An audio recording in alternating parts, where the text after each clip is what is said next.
you were part of the Undertakers BSK group. Could you talk about the Undertaker a bit? I think at one point anybody who was not part of the clique was in BSK. When they first started it, I remember Yokozuna was talking about it, and he actually originally called it the Bone Street Killers, but then I came to find out later they were calling it Bone Street Crew. But I mean, guys even like Owen Hart and other people like that were in this group.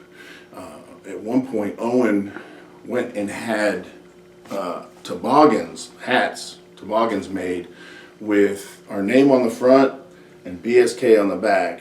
And I ended up later using that toboggan as part of my gimmick when they gave me the green Duke the Dumpster outfit, which was very short-lived. It kind of disappeared somehow. I can't remember how. But I was using the toboggan for that with the Duke on the front. But,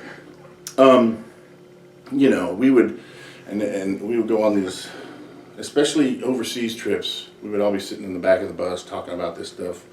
And everybody would be playing dominoes or doing what we did in the back.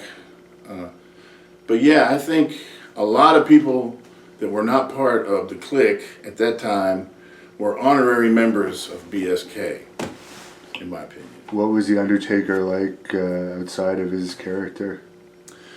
A very cool individual, very quiet most of the time.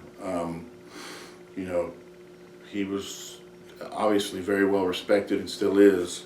And yeah, he was just a cool individual. Nothing really seemed to rattle him.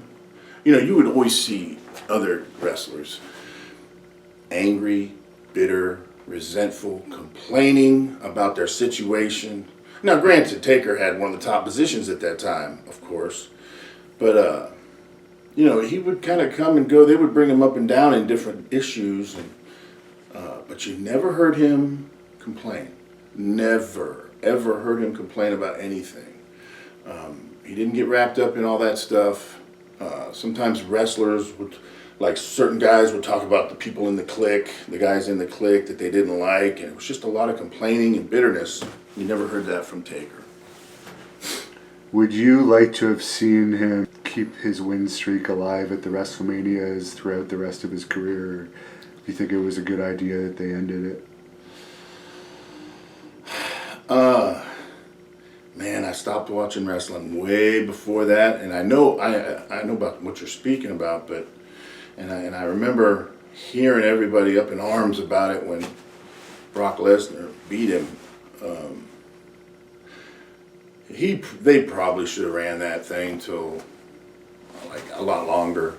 I think maybe till the end. Maybe ran it undefeated the whole way. That probably would have been the right thing to do. There might never be an end as long as they still need him to draw until he dies, because they keep bringing him back. Yeah.